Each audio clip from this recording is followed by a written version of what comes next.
The Scottish Highlands are a special part of the world, wild and beautiful.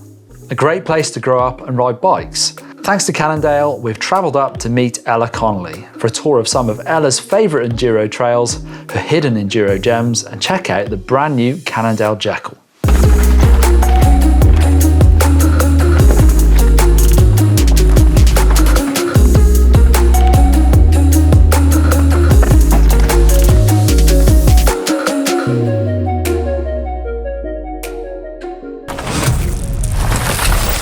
I'm Ella Conolly. I'm from Inverness in the Highlands of Scotland and I race the Enduro World Series for Cannondale. How would I describe myself? I would say positive, full of energy, and yeah. Oh God, sorry, this is going to take a long time. The young Scottish rider Ella dominated the Under-21 Enduro World Series in 2018, winning every race, and then successfully backed that up with a transition to the elite ranks with a podium in her first year and then another in the much shortened 2020 season. Ella is riding the new Cannondale Jekyll.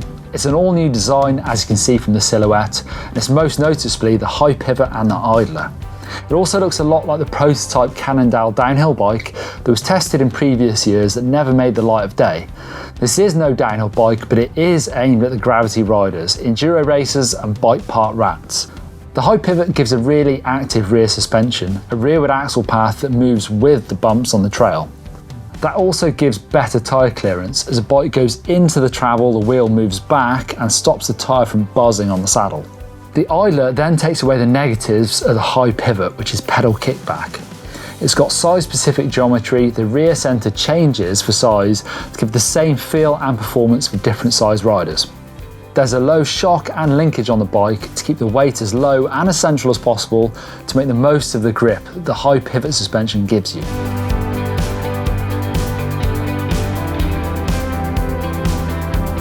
Right, so where are we riding today, Ella? We're just on the outskirts of Inverness, at some trails that I come to very frequently. This is probably where I ride most often while I'm at home. I can see some techie trails, but looks like there's a bit of everything really. Yeah, there's a good mix of everything here. We have some very well built trails with nice bottoms on, but then also some steeper, rooty, rocky trails that, yeah, get very technical when it rains. Do you ever think of some of your competitors sunning themselves in the south of France while you're sort of slogging it out in the depths of winter up here? I try not to think about it too much because it makes me feel worse, but it is hard. We get a lot of snow here during the winter and ice, so it makes it impossible to ride for a few weeks during the winter. But doing some other training and stuff fills that gap, and I think it actually makes you a really skillful rider riding in the mud all the time, so I don't mind it too much. Do you ever miss your cross-country days? No, although sometimes I do look at the races and kind of wonder how I'd do if I was racing, so that sometimes it's tempting to give another one a go, but at the moment Enduro's so fun compared to it, I don't think I could. Do you think though it helped you when you transitioned over to Enduro, that helped from BC in those early days of racing cross-country? Oh, definitely. I think the amount I learned about training and being an athlete, and I struggled to apply that to cross-country, but now doing a discipline I enjoy, I can apply all that and it makes me a much better rider. And the season is upon us. You've had the new Jekyll for a little while. How long does it take you to set a bike up ready for race season? To set a bike up, it depends how intensely you set up the bike, but I've found it quite hard to get used to it, especially when the trails are snowy and muddy. But once I got into some dry weather and focused on setting it up, a week maybe. Do you think you're a picky rider? No, I like to have a good solid setup that's then predictable, and I'll probably stick to the same setup most of the time, but small changes, like, no, I don't mind too much. Nice, right, let's get to top of this hill. Sweet.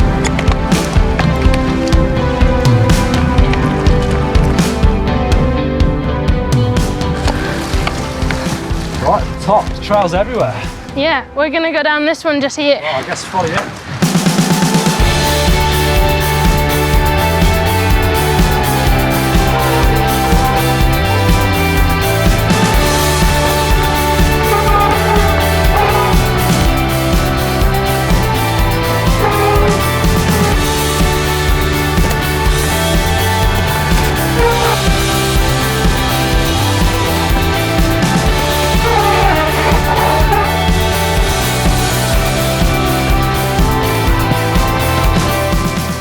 I've ridden a bike as long as I can remember. I have a younger brother, so he was always more into two wheels than I was. So like I didn't have a choice but to ride a bike, but I grew up loving it. I think it's that sense of freedom. Like when you're riding a bike, your brain just switches off from everything else.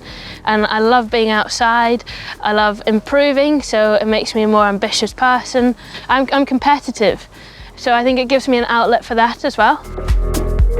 It's been a bumpy time for all, but for pro athletes who thrive off motivation and goals, the last season of racing has been a real test. It takes a huge amount of skill, fitness, drive and talent to be a professional bike racer. It all has to be done yourself. You can't ride the backs of a team. It can be a lonely endeavour. The pressure can be more than many people can bear. So you really must truly believe in yourself.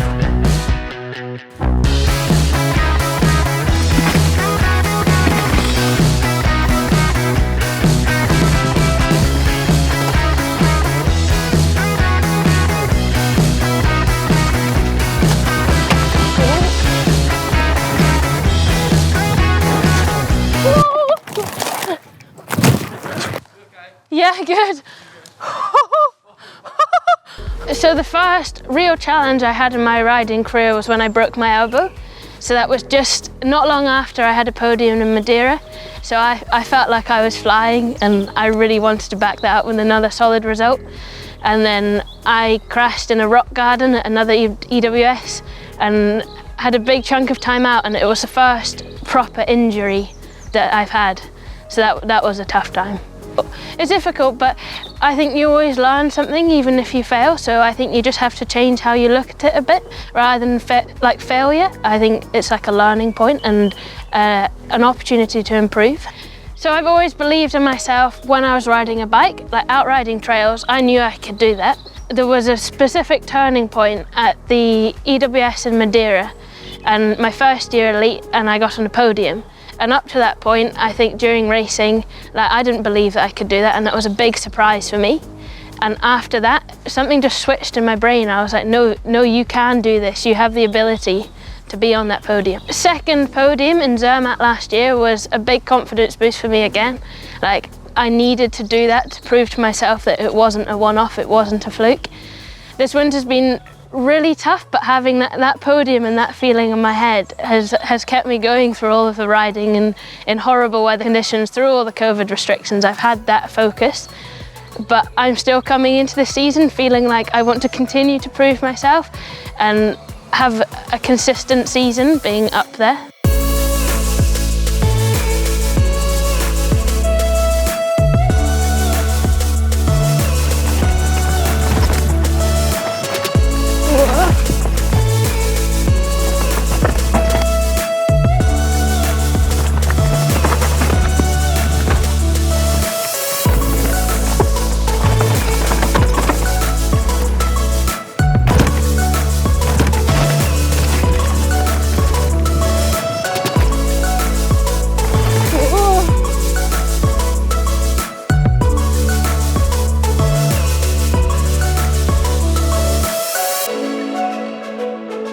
Thanks to Cannondale and Ella for showing us around, giving us a tour of some of the amazing trails up in Inverness.